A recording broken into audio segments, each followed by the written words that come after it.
Tomahawk. And if you're a Newfoundland, you come down to Jackasses. Yeah, motherfucker.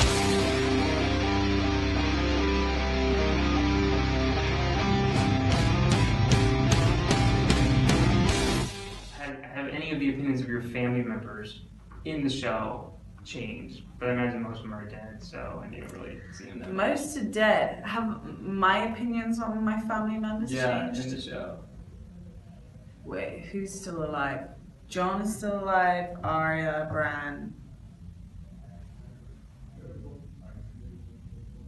That's it for my family, right? Yeah. Oh wow, that's so sad. I think John is the one that fits the question the most. Okay, yes. Hey, Mikkel, put this in your pipe and smoke it. Ow! Ow!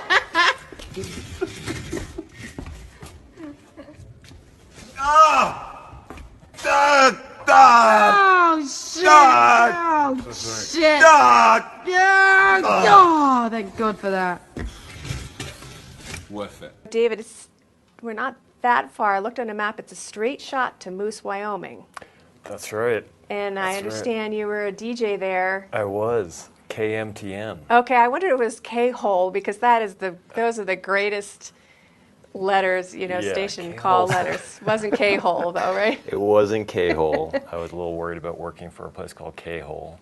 Yeah, it was KMTN, the mountain. Those are other good call Is that how you letters. say it? Yeah. Well, I tried to go as deep as possible. So that's where the character, the mountain, comes KMTN, from, right? the mountain. Well, that and George Martin. He's from Wyoming. Yes. Yes. Hi.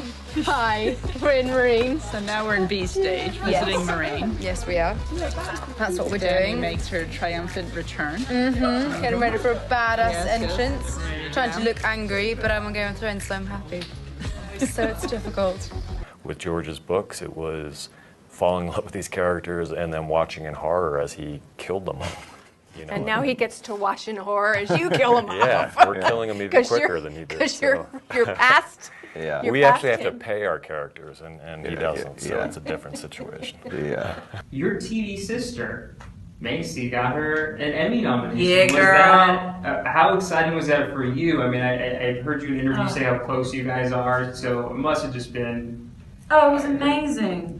Because, I mean, I don't get to see her work anymore, like on set, but I'm with her at the end of the day, and I see how much she puts into it. And, she's so deserving of this nomination. She was so deserving of it. And she really puts her heart and soul into this character. And the work that you can see it in the work that she does on the show. Like, she's incredible, and she really has become Arya. And I don't know, I'm just so happy for her. I think it's so deserved. And she's so gracious about it too. I just couldn't think of anyone that's more deserving, really. I'm happy for her. She's my little sister. And Kit as well. Kit's so deserving, and Amelia and Lena and everyone. But if we're talking specifically about Maisie, then yeah, she deserves it. Yeah, well, she's a star. That's why I thought. She's a star. One question we had from a viewer is, what's the secret to keeping audiences tuned into a show where fan-favorite characters can die at any time? It's had a lot of characters. As long as you have enough characters left that they like, one or two go missing. Yeah, if they all died, it would be a problem. Rebirth? That helps. Make the show a lot easier to produce. Yeah. Here they are! These are the people who make Game of Thrones happen. This is Jane, who's head of makeup, which is a no small feat. Glamorous appearance. This is Nicola, who does my face. I don't do anything. It's great. This is Kirsten, who put this on. She put this on and dyed her own hair in the same colour. Yeah, exactly. Forget the sparkling water. Let me help. Hello. Plastic bottles destroy the planet. What? No planet, no Christmas. Sorry?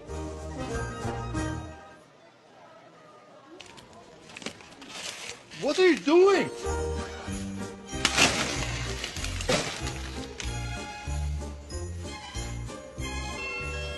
Put the water back. Yes, you. Put it back now. So how much about being Jewish infuses what you do, how you write? Well, we worry a lot. A lot of stomach issues. Yeah. Yeah. Welcome to my crib. Back in King's Landing, so we're in two worlds today, stage A and B, which is our newer stages, which are nice and toasty, not cold like the paint hall. Yeah. We don't see our breath on these stages. Yeah. Make her less blue. The writing and directing, it was the Bastards In 42 episode. years, it's the best hour of television I've ever seen. Well, can we tell you guys a secret? So after that episode aired, we were talking to Miguel Sapochnik, every hour, and all we kept doing, we didn't look at the ratings, we didn't look at any of that stuff. We were checking the IMDb episode rating. Because our friend Ryan Johnson directed Ozymandias' episode of Breaking Bad, which was the 10.0, and we're like, we gotta get fucking Ryan. And then it was a 10.0 for a long time.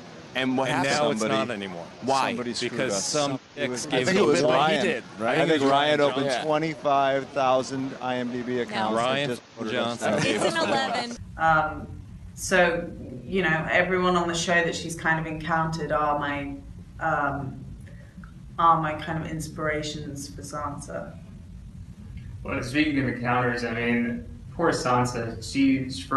We see her a lot with Joffrey, then we see her with Littlefinger, Yeah. now we see her with Ramsay. Yeah, she's a lucky It's girl. like- yeah, exactly. She's a lucky girl. But finally, we see her with Jon Snow. Is it like a sigh of like relief now that you're like with somebody that you can work with, rather than having to be kind of almost a damsel in distress? Now Yeah. you're more of a badass. Yeah, and they're equals for the first time, and I think he's really restoring her faith in men. And it's just nice for her to be on par with someone of the opposite sex, especially. To have that for herself is quite a big thing, and to have someone listen to her and actually ask her advice is a really nice thing for her. I think it's just nice for her to not be a damsel in distress, and she's a kind of leader in her own right now, and that's really refreshing. And I always felt like I saw the potential in her right from the beginning, and it's nice that it's coming into fruition now. Yeah, I mean, it completely seems that way. It seems like whenever I watch shows, I was like, I bet if Sansa was one-on-one with these guys, she could take them. I mean, they're all much smaller than her. They are all a lot smaller than her.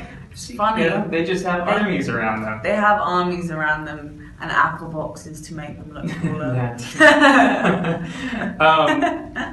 I really liked horses before we started working on the show, but they Love the way they don't look. take direction well. Love the way they look when it's all done. How about those dire wolves? Do they take direction pretty well? No, terrible. Probably worse than the horses. Wolves kind of just do what they want. We have the wolf trainers are really, really excellent, but they're wild animals, and they're you can't train a wolf to do the things you can train a Jack Russell Terrier to do. It's just literally not in their DNA. And you can't ride them. So we have these amazing riders led by Camilla Napus, our horse mistress, and the incredible things they can do, not only incredible to look at, but also that no one gets hurt, the rider or the horse. Yeah, and with a wolf, it's you don't have that kind of human-wolf interaction. We can't really have people interacting. Well, first of all, the wolves need to be blown up, scaled up with visual effects to like about half again as big as they are. So the wolves are, and for safety reasons, the wolves can't be in the same space as actors. So it makes it every wolf shot you see is a visual effect. You realize I've made it through this whole interview without saying the word dragon. Oh, you have. Oh, nice. No, I haven't. You've blown it. Oh yeah. Yeah, I blew There it. it is. Dragons and dragons. Dragons are easy. Yeah, they do whatever you tell them. Yep. It's really hard because I've got dark hair. I don't look anything like this. And now I look like this. And there's a good couple of hours work that goes into that. And this is Kate makeup. More amazing makeup. Kate, where's my coffee? I don't want to give away any secrets. What?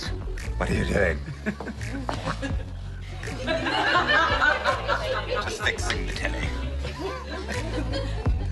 Ultimately, when people watch the series, is it entertainment, or do you want them to be seeing something deeper, reading something deeper into it?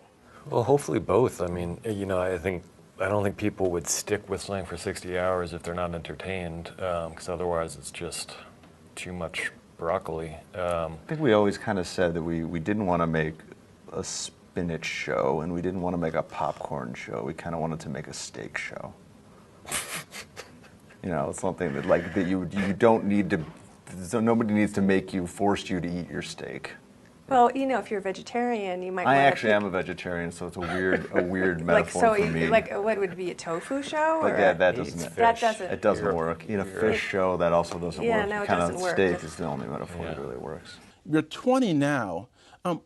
Has the experience of the show changed for you, going from being a teenager when you start to now being a young woman? It doesn't really feel like anything's changed. Really?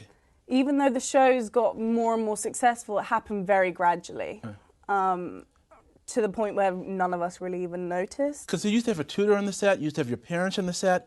The tutor's gone. Are your parents still there? The parents are gone. They went at 16.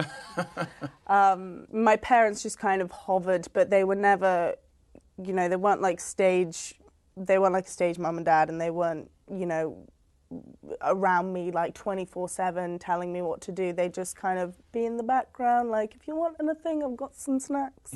And that was kind of it. That's a good motto for parents to live by the way. If you want anything, I've got some snacks. Yeah, exactly. That's the way every parent should actually raise their kids, I think. Yeah. Well, it was better because, like, I've seen stage mums as well, and it's like they can be real nightmares. I heard about this one stage mum who would, like, this kid had to cry in this scene. She took him off to the side and was like, your dad is dead, your dad is dead, how do you feel? And then, like, behind the camera, she was like, oh. And the kid was, like, crying. And, yeah, my mum was just like, I got Fruit Loops. So it was fine, yeah.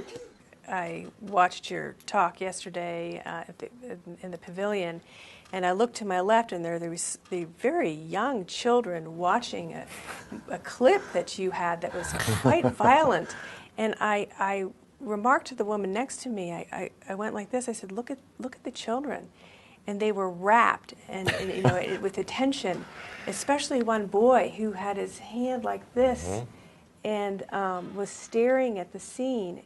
And the woman next to me said, I would never have my children watch this. It's just appalling. And I said, I think these children have seen this before.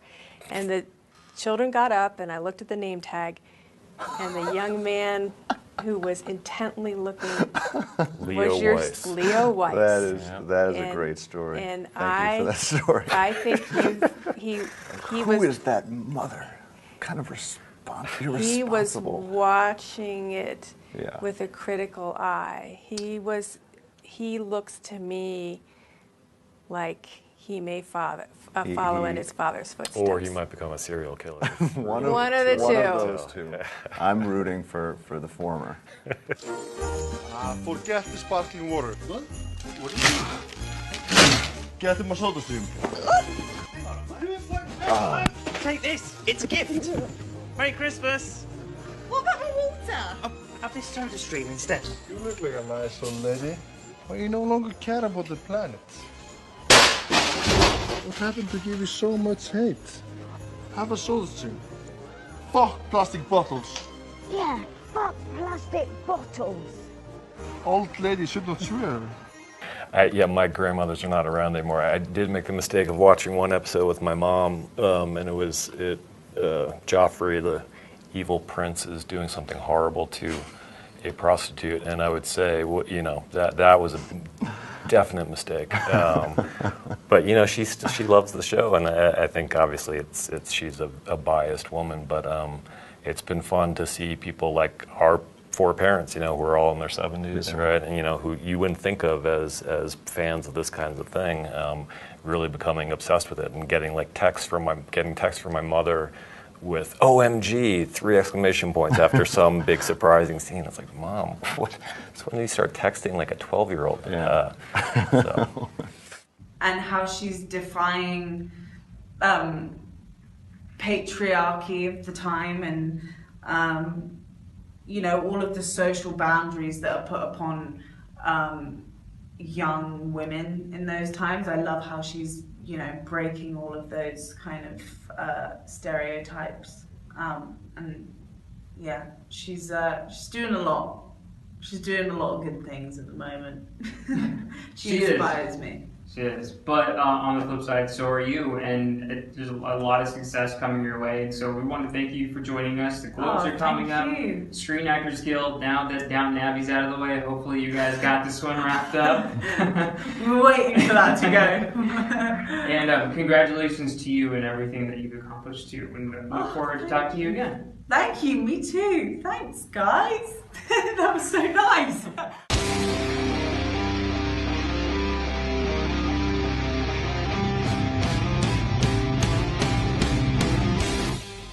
This year was definitely Well, I just wrapped on for Bran, it was really definitely dark, all about kind its of gritty southern it was all about movie. kind of a Really Jedi interesting.